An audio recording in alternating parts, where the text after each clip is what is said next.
Assalamualaikum warahmatullahi wabarakatuh. Halo semua, apa kabarnya pemirsa dari penjuru Nusantara? FKIP Unri News Pekanbaru hadir membersamai Anda Rabu 28 September 2022 dengan berita terkini dan teraktual yang kami hadirkan. Direktur Kesehatan Jiwa Kementerian Kesehatan Dr. Gigi Fensya Sitohang pada konferensi pers di Hotel Conrad Bali 13 Mei 2022 mengatakan pandemi COVID-19 memberikan dampak di masyarakat. Pada sebagian orang mengalami masalah gangguan mental neurologis dan juga penggunaan zat. Kondisi pandemi COVID-19 memperparah ataupun semakin mempengaruhi kesehatan jiwa. Angka prevalensinya meningkat 1-2 kali lipat dibandingkan kondisi sebelum pandemi COVID-19. Kelompok yang terpapar dengan gangguan jiwa pun berbeda-beda. Psikiater Dr. Hervita Diatri SPKJ menjelaskan, kelompok orang yang terpapar gangguan jiwa itu berbeda-beda dan memiliki pentalaksanaan yang berbeda pula. Kelompok yang pertama adalah mereka yang sebenarnya normal sebelumnya atau tidak ada masalah kesehatan jiwa, kemudian menjadi memiliki masalah sampai mengalami gangguan jiwa. Kelompok kedua adalah mereka yang memang sejak awal sudah mengalami masalah kesehatan jiwa. Sebagai contoh, kita bicara tentang mereka yang sudah tinggal dengan kekerasan di rumah tangga. Kondisi itu membuat mereka menjadi begitu dekat dengan pelakunya terus-menerus di rumah tangga, sehingga masalah gangguan jiwanya menjadi lebih besar.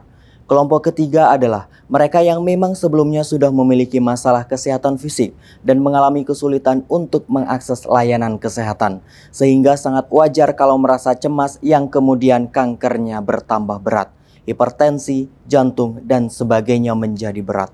Kelompok ketiga adalah mereka yang memang sebelumnya sudah memiliki masalah kesehatan fisik dan mengalami kesulitan untuk mengakses layanan kesehatan, sehingga sangat wajar kalau merasa cemas yang kemudian kankernya bertambah berat, hipertensi, jantung, dan sebagainya menjadi berat.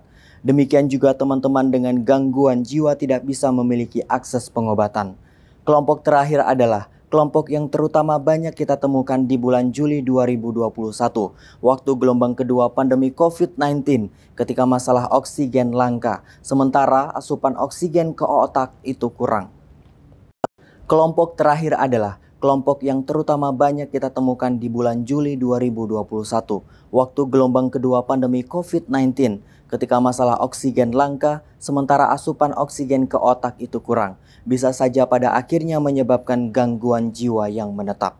Masalah bunuh diri sebagai contoh, di 5 bulan awal pandemi COVID-19 datang, survei mengatakan bahwa 1 dari 5 orang di Indonesia usia 15 sampai dengan 29 tahun terfikir untuk mengakhiri hidup.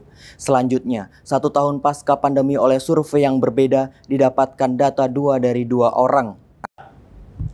Masalah bunuh diri sebagai contoh, di 5 bulan awal pandemi COVID-19 datang, survei mengatakan bahwa 1 dari 5 orang di Indonesia usia 15 sampai dengan 29 tahun terfikir untuk mengakhiri hidup. Selanjutnya, 1 tahun pasca pandemi oleh survei yang berbeda didapatkan data 2 dari 5 orang memikirkan untuk bunuh diri. Dan sekarang di tahun awal 2022 itu sekitar 1 dari 2 orang yang memikirkan untuk mengakhiri hidupnya. Informasi tadi sekaligus menutup perjumpaan kita. Saya Dedi Rahmansyah mengucapkan terima kasih, selamat beraktivitas dan sampai jumpa.